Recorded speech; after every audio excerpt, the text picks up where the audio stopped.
Hello, কেমন আছো তোমরা সবাই? প্রিয়দর্শিনীর একটি নতুন ব্লগে তোমাদের সকলকে জানাই অনেক অনেক স্বাগতম। আমি প্রিয়দর্শিনী। আজকে শনিবার, সকাল প্রায় এখন 7:30। তো সেদিন সকালে উঠেই আমি আর কি দেখছিলাম জগনকে, আমাদের বাড়ির ছোট্ট মেম্বারকে, আর ওর চারিদিকে মা এনে দিয়েছিল অনেক মাছ। ও আর কি যাতে একা ফিল না করে, ও আবার ওদেরকেই খায় মাঝে সাঝে যখন ভালো লাগে। তো যেহেতু ছোট মানুষ কি খাবে মা বুঝতে পারছিল না, একদিন দেখলো যে দুটো মাছ এনে দিয়েছিল, ও খেয়েছিল। তো তারপর দেখাতেই কিন্তু এত এনে দিয়েছে ও আর খাচ্ছে না, ইদানিং দেখতে পাচ্ছি। তো যাই হোক, তারপর আমি কিছু মানি প্ল্যান্টের কাটিং নিয়ে বসে পড়েছিলাম লাগাবো বলে। আমাদের দুটো দইয়ের খুলি আর কি ছোট ছোট ছিল, একটা দই আর একটা ছোট কিশোর একটা খুলি, অত ছোট তো দই আইগেস ছিল না। তো সেই দুটোতে যেহেতু মাটিতে ভিজে গেছে, বৃষ্টিতে ভিজে গেছে, তাই আর কি ফুটো করতে সুবিধা হবে, নয়তো মাটির পট যতবারই ফুটো করতে গেছে আমি ভেঙে ফেলেছি। তো দেখলাম ভিজে আছে আর ট্রাই করলাম আর হয়েও গেল ভালোভাবে। তো তারপর এই যে দিয়ে দিলাম গাছগুলো আর জল দিয়ে দিলাম। গাছগুলোর আপডেট আমি অবশ্যই তোমাদের সাথে শেয়ার করব যদি হয় বলতে, এত ছোট পটে আমি যেহেতু দিয়েছি, আসলে দেখতে ভালো লাগবে সেই কারণেই দিয়েছি। আগের বারেও দিয়েছি কিছু আর কি ছোট ছোট কাটিং, সেগুলো অনেকটাই এখন বড় হয়ে গেছে। আমি কিছু খানিকটা তোমাদের সাথে শেয়ার করেছি আর কিছু খানিকটা শেয়ার করা হয়নি, আমি অবশ্যই তোমাদের সাথে শেয়ার করব। তো এই যে সাইডে তিনটে আমি আমার কালিশেষ পেন দিয়েছিলাম একটুখানি যাতে ব্যালেন্স আসে সেই কারণে। আর তারপর আজ তো আমি আঁকছিলাম, একটু ড্রয়িং করছিলাম। আসলে এই ড্রয়িংটা এখন কমপ্লিট হয়ে গেছে, কিন্তু আমি এখন দেখাবো না। আসলে শ্রাবণের শেষ সোমবার উপলক্ষে আমি আর কি এই ড্রয়িংটা করেছি, সেটাই আর কি দেখাবো সেদিনকেই আর কি তোমাদের সাথে দেখাবো। শেষ সোমবার বলতে আজ আমি যখন ভয়েস ওভার দিচ্ছি রবিবার, আসলে আমি মিনি ভ্লগ পোস্ট করেছি, আর শনিবারের লং ভ্লগটা আমি এখন ভয়েস ওভার দিতে বসেছি।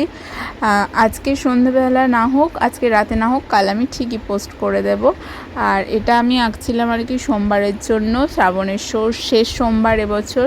তো সেই কারণেই আর কি কে কে উপোস করছো অবশ্যই কমেন্টে জানিও। আমি তো অবশ্যই করছি, যেহেতু শেষ সোমবার সেই কারণে। আবারও একটা বছরের অপেক্ষার পর আবার যখন শ্রাবণ মাস আসবে, আবার তখন আর কি হবে। আসলে এই রকম টাইপের একটা আঁকা আমি অনেক দিন ধরেই রেখে দিয়েছিলাম, যে ভেবেছিলাম যে করব। আমার মুড যখন ভীষণ খারাপ থাকে আমি তখনই একটু ড্রয়িং করি। আর ইদানিং আমি কিছু কিছু ড্রয়িং করেছি, সেগুলোও তোমাদের সাথে শেয়ার করব, বেশি না, কয়েকটা হাতে গোনা। আর তার সাথে এইটাই আর কি করছিলাম। সেদিন আমার ক্যামেরাম্যান ছিল অনেক দিন পর, আমার ভাই।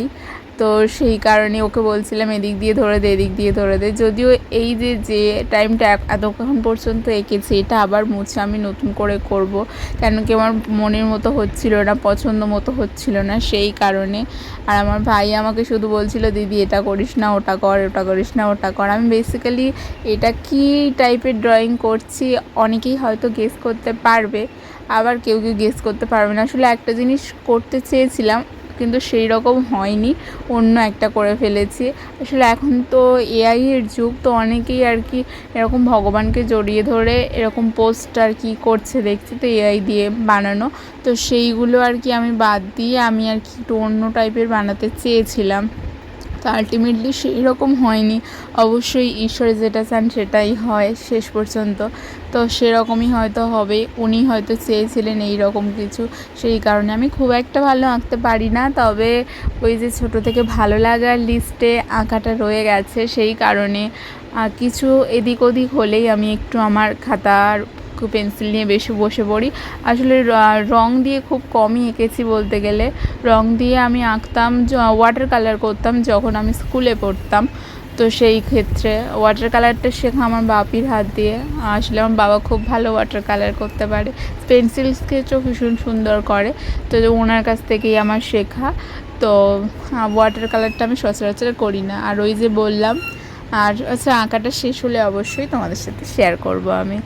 আচ্ছা, ওই যে বলেছিলাম আজকে শনিবার, তো আজকে একটা স্পেশাল দিন ছিল, বড় ঠাকুরের শেষ উপোস ছিল আজকে। প্রত্যেকটা বছর আমি বড় ঠাকুরের 4টি উপোসই করি, তো এবছর প্রথম 3টে উপোস আমি করতে পারিনি। তারও একটা কারণ ছিল, কারণ শনিবার দিনটা আমার এখন করে বিকালে পড়া হয়ে গেছে, তো তাই শনিবার পড়াও থাকছে, আবার শনিবার সকালে ক্লাসও থাকছে, তো 2-3টে ক্লাস থাকে। আর ক্লাসগুলো ভীষণ ইম্পর্টেন্ট করাটা সেই কারণে। আচ্ছা, ক্লাসও ছিল তার সাথে পড়াও ছিল। ক্লাস করে পড়তে যাব, পড়ে থেকে ফিরতে ফিরতে ওই টাইমে হয়তো আমি চলে আসতাম যখন আর কি পুজো হবে 5:30-6টার মধ্যে। কিন্তু আমার মা আর কি বলতো যে না, শরীরটা খারাপ করবে, করিস না। তো এই করতে করতে আর রিসেন্ট কিছুদিন ধরে বেশ কিছু ভালোও বলতে পারি, আবার অনেক কিছু খারাপ ফেস করেছি। কেন জানি না, আমার মনে হচ্ছিল ঈশ্বর হয়তো আমার উপর রুষ্ট হয়েছে, মনে মনে যেটা আর কি ফিল হয়, আমাদের অনেকেরই তো এটা ফিল হয়। তো আমার সেরকম আর কি ফিল করছিলাম যে ঈশ্বর বুঝিয়ে আমার উপরে রুষ্ট হয়েছেন। সেই কারণেই আমি আর কি ভাবলাম যে এই শেষ উপোসটা করব। তো সেদিন আর কি পড়তে যাইনি, আর কলেজ অফই ছিল, সেই কারণে আমি আর কি কলেজ যাওয়ার ব্যাপার নিয়ে, আর এমনি শরীরটা ভালো নয় সেই কারণে আর একদমই যাইনি। প্রচণ্ড জ্বর, কিছুদিন ধরে আসলে জ্বর কমছে না, যতক্ষণ ওষুধ খাচ্ছি ততক্ষণ ঠিক আছে, ওষুধের ডোজ কেটে গেলে আবার ফের শুরু হয়ে যাচ্ছে জ্বর। তো সেই কারণেই আর কি তারপরে মর্নিং মনস্থির করলাম, যে ভাবলাম যে না, এটা আমার করা উচিত। আমার মন কুতকুত করছিল সেই কারণে। আর অবশ্যই সবার আগে মন শান্ত করাটা খুব প্রয়োজন আমাদের। আর আমার তো মন শান্ত করার জন্য ঈশ্বরের দরজায় নিজেকে সমর্পণ করে দিলেই যথেষ্ট।